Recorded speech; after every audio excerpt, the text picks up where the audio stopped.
I made this account just to post this. I'm not using my real name, and I'm not going to tell you which university this happened at. There are still people connected to this trip, and I'd rather they never know I wrote this. Believe me or don't. I'm not here to convince anyone. I'm just tired of pretending it never happened. This all started during my senior year of college. I was studying wildlife biology, and one of my professors had a reputation for taking a small group of students into remote forests every fall. We weren't chasing legends or filming documentaries. We were collecting data, tracking wolves, identifying scat, mapping game trails, and setting trail cameras for long-term population studies. It was the kind of fieldwork everyone in the program wanted to be part of. When he asked if I'd join the team that year, I said yes before he even finished explaining where we were going. There were 5 of us altogether, 4 students and our professor. He was the smartest man I'd ever met. He had spent more than 30 years studying large mammals across North America. If there was an animal living in those woods, he could identify it from a single footprint. That's why what happened next still bothers me. On our second morning, we hiked several miles from camp to check a line of trail cameras. Fresh snow had fallen overnight. The first tracks crossed the trail less than an hour into the hike. Our professor stopped immediately. At first, I assumed they belonged to a moose or maybe a black bear. But when I stepped closer, I realized they looked wrong. They were long, almost human, but far too narrow. Each print ended in thin, finger-like toes that stretched farther than any animal I had ever studied. Nobody said anything. The professor knelt down, brushed away loose snow with his glove, and stared at the print for what felt like several minutes. Finally, one of the other students laughed and said someone must have made fake tracks to mess with hikers. Normally, our professor would have laughed too. Instead, he quietly pulled a measuring tape from his pack. He measured every print, the length, the width, the distance between each step. Then he measured them again. When he stood up, all the color had left his face. Without saying a word, he took out his notebook, tore off the page he'd been writing on, folded it, and slipped it into a different pocket than the rest of his field notes. That was the first moment I realized something was different, because for the rest of that day, he never once called them bear tracks, and he never offered another explanation. At the time, I thought his silence was the strangest part of the trip. I couldn't have been more wrong. Nobody spoke for the next several minutes. The only sounds were our boots compressing fresh snow and the occasional snap of a branch somewhere deep in the trees. Our professor finally broke the silence. "Stay on the trail," he said. That was unusual. Normally, field surveys required us to spread out. One student would log GPS coordinates, another would photograph tracks, while the rest searched for hair samples, scat, or broken vegetation. This time, he wanted us shoulder to shoulder. We followed the tracks for nearly half a mile. They never wandered. They never zigzagged. They moved in a perfectly straight line through terrain that should have forced any animal to change direction. Fallen trees, frozen creeks, thick brush, it didn't matter. The tracks simply continued as if whatever made them wasn't slowed by the landscape at all. Then we came to a frozen stream. The tracks entered on one side and continued on the other. There were no exit prints on the ice, no cracks, no signs of slipping, nothing. One of the students joked that maybe whatever made them had flown across. Nobody laughed. Our professor took several photographs, but I noticed something odd. He never asked any of us to take pictures. In fact, when one of the students pulled out his phone, the professor immediately told him to put it away. "Use the department cameras only," he said. That struck me as strange. He'd never cared what we used before. About another hour later, we reached the first trail camera. It was still strapped securely to the tree. The batteries were full. The memory card hadn't failed, but the camera had taken exactly one photograph in the past 12 hours. Just one. Our professor removed the memory card without letting any of us look at it. He slipped it into a small plastic evidence bag he carried in his backpack. I'd seen him use those bags before for hair and bone samples, but never for a memory card. "Let's move," he said. One of the other students asked if we were still checking the remaining cameras. "No, we're heading back, but we've only checked one." "I know." That was it. No explanation, no discussion, just turn around and head back. The hike back felt different.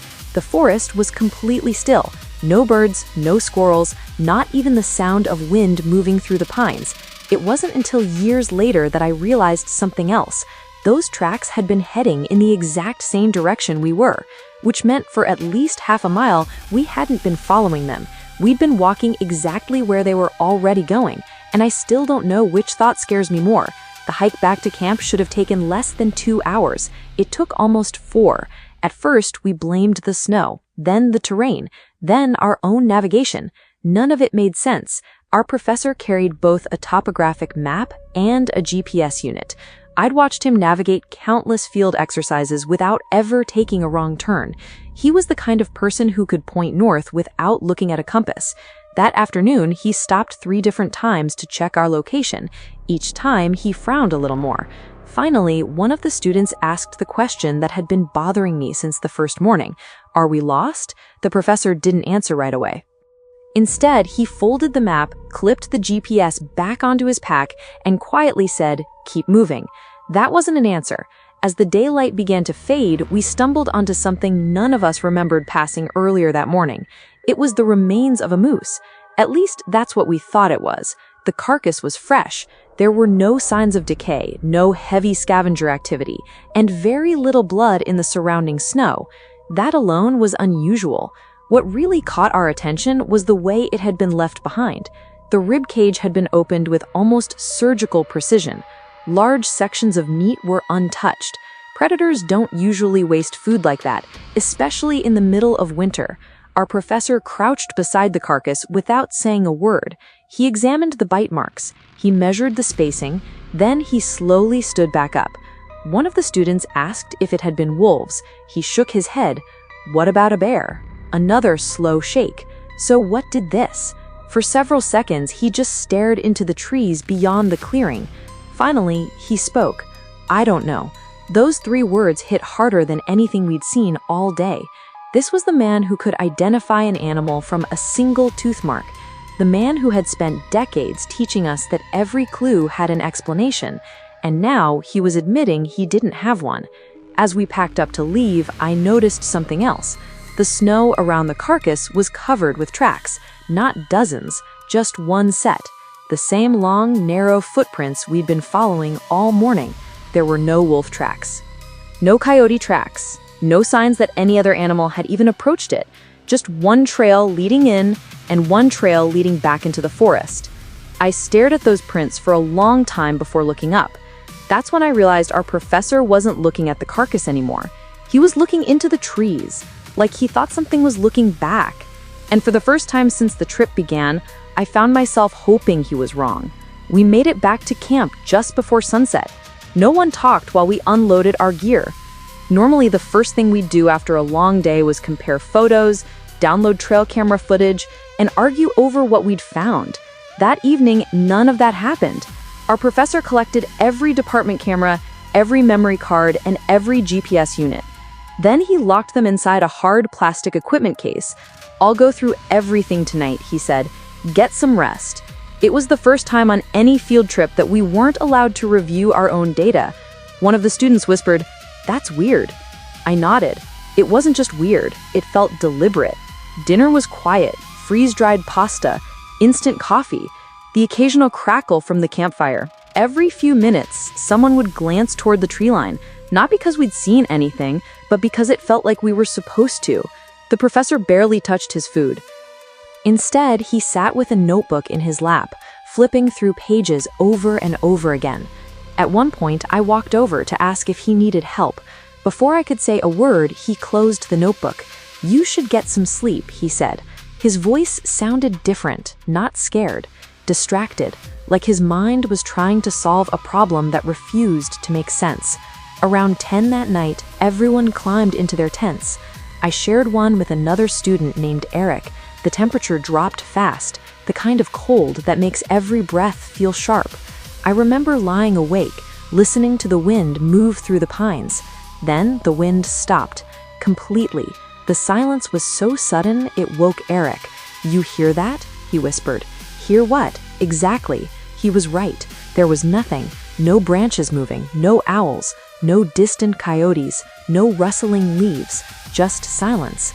A few minutes later, crunch, crunch, crunch, footsteps, slow, heavy, circling the campsite. I held my breath. The footsteps moved past our tent, then another, always at the same steady pace. Nobody spoke. Nobody unzipped a tent. After what felt like several minutes, the footsteps stopped. Right outside the professor's tent, there was a long pause, long enough that I started wondering if I had imagined the whole thing. Then I heard his voice. Calm, clear, leave. Nothing happened. Another pause. Then he said it again, louder this time, leave. The footsteps started moving again, slowly, deliberately. They circled the camp one final time before fading into the darkness. The next morning, I expected everyone to be talking about what we'd heard. Instead, no one mentioned it. Not Eric, not the other students, not even the professor. It was as if we'd all silently agreed that pretending it never happened was easier than asking what had walked around our camp that night. I wish that had been the only thing waiting for us the next morning. It wasn't. I don't think any of us slept more than an hour that night. At first light, everyone crawled out of their tents without saying much. The professor was already awake. He was standing at the edge of camp with a mug of black coffee, staring into the trees. He looked exhausted, not like someone who had stayed up too late, like someone who hadn't slept at all. "We're leaving," he said. One of the students looked confused. "We still have 3 days left." "I know. What about the rest of the survey?" "It's over." He didn't elaborate. He simply started packing equipment into the trucks. That's when Eric called out, "Professor." We all turned. The fresh snow around our campsite was covered in tracks. Not dozens, just one continuous trail. It had circled every single tent, perfectly. Almost like someone had walked the perimeter all night. I immediately noticed something else. The footprints stopped in front of my tent. They weren't just passing by, they had remained there. For several feet, the impressions overlapped each other as if whatever made them had been standing completely still, facing us. Eric pulled out his phone to take a picture. Before he could press the button, the professor grabbed his wrist. "No." His voice was sharper than I'd ever heard. "We don't photograph these." The entire campsite went silent. One of the other students laughed nervously. "What do you mean these?" The professor froze. For just a second, like he had accidentally said something he wasn't supposed to. He slowly released Eric's wrist. "I mean the tracks," he replied. "But we're leaving, now." No one argued. About 20 minutes later, we finished loading the trucks. I climbed into the passenger seat with the professor while the other students rode behind us. For nearly an hour, neither of us spoke. Then I finally asked the question that had been bothering me since the first morning. "Have you ever seen tracks like that before?"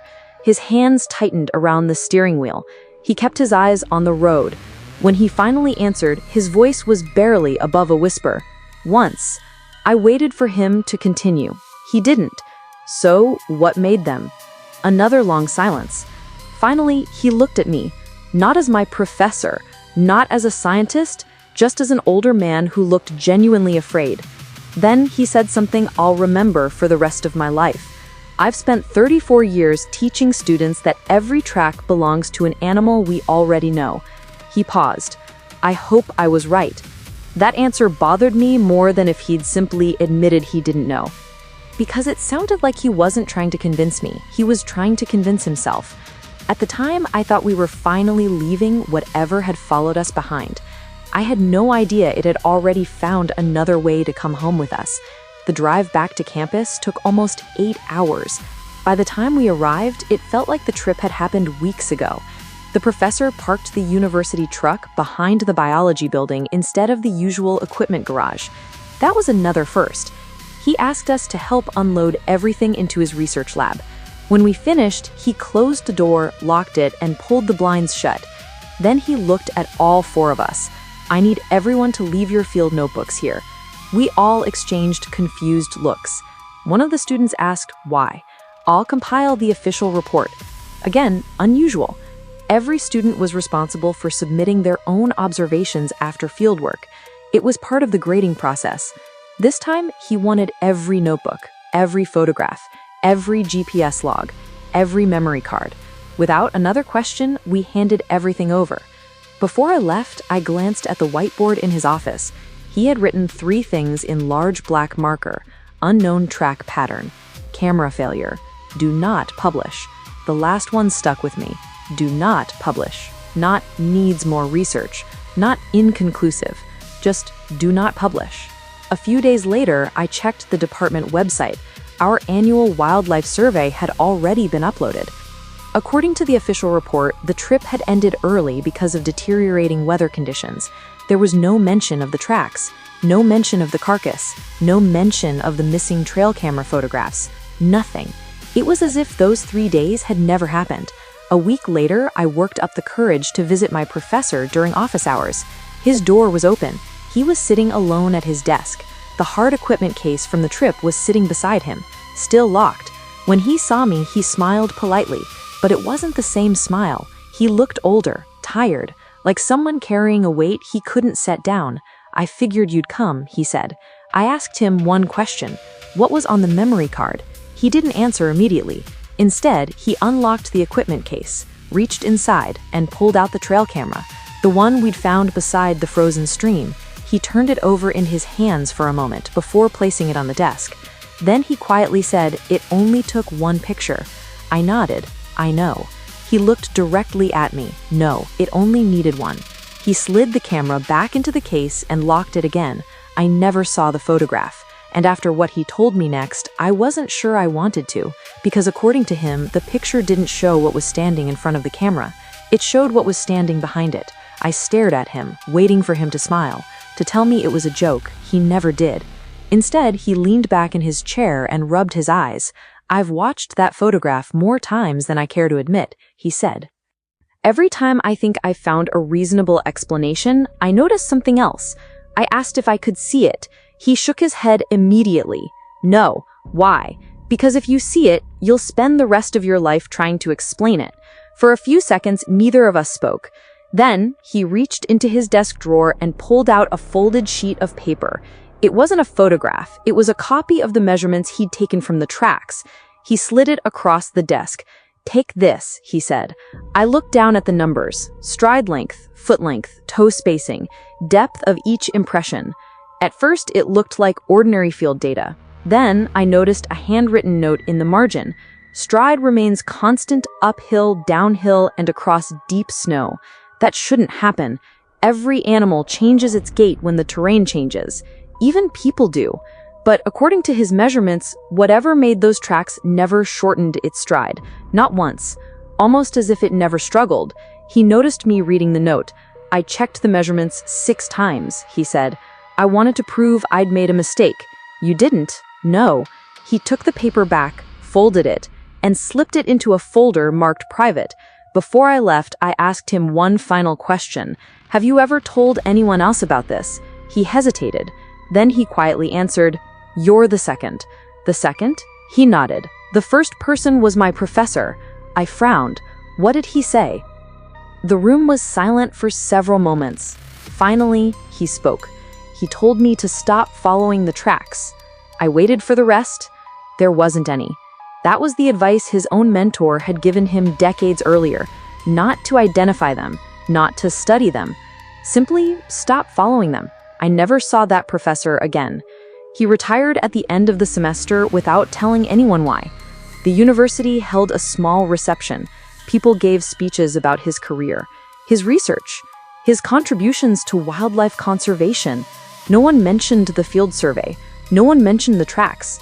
And no one asked why a man who loved the wilderness suddenly refused to step back into it. For years, I convinced myself the story was over. Then, about 3 months ago, I received a package with no return address. Inside was a single envelope. No letter, no explanation, just one photograph. The same trail camera image the professor had sworn no one else would ever see. And the moment I turned it over, I understood why he'd spent years trying to keep it hidden. For almost 3 years, I never heard another word about the expedition. Life moved on. I graduated, found a job, got married. Eventually, the trip became something I only thought about every now and then, usually after seeing heavy snowfall or hearing someone mention hiking in remote forests. Then, 3 months ago, a padded envelope showed up in my mailbox. There was no return address, no postage from a business, just my name, typed onto a plain white label. Inside was a single photograph, nothing else. No note. No explanation. The moment I saw it, I knew exactly where it had come from. It was the missing trail camera image, the one my professor refused to let anyone see. The photograph looked ordinary at first. A narrow game trail, fresh snow, a few spruce trees, nothing unusual. I remember thinking maybe the entire thing had been blown out of proportion. Then I noticed something in the lower right corner, not in the forest, in the camera's own protective housing. The trail camera had reflected part of the area behind it. Standing only a few feet away was something impossibly tall. Most of its body was hidden in darkness. I couldn't make out a face. I couldn't see its hands. Only an unnaturally thin silhouette rising well above the camera, as though it were leaning forward to inspect it. It wasn't blurry. It wasn't distorted. It was simply there. I immediately called my professor. The number had been disconnected. I searched online and found his obituary. He had passed away 6 months earlier. The service had been private. For a long time, I just sat there staring at the photograph. Then I remembered something I'd overlooked years before, the timestamp. The image had been captured at 2:17 a.m. According to the GPS log from our field survey, we didn't reach that trail camera until 10:43 the following morning, more than 8 hours later, which means whatever appeared behind that camera wasn't reacting to us. It had been there long before we arrived, waiting. I still have the photograph. People always ask why I don't post it. The truth is, I tried, twice. The first time, the file became corrupted before it finished uploading. The second time, the image uploaded without the reflection. Everything else was there. The trees, the snow, the trail, but whatever stood behind the camera was gone. Believe that if you want, or don't. I'm not trying to change anyone's mind. I'm only posting this because my professor once told me something that didn't make sense until years later. He said, there are some things in the wilderness that don't mind being studied, but there are others that seem to notice when you're studying them. At the time, I thought he was speaking metaphorically. Now, every autumn, when the first snow falls, I find myself looking toward the tree line a little longer than I should, not because I expect to see anything, but because part of me wonders if something is already standing there, watching back. If you know someone who ventures deep into the woods, pass this story along to them.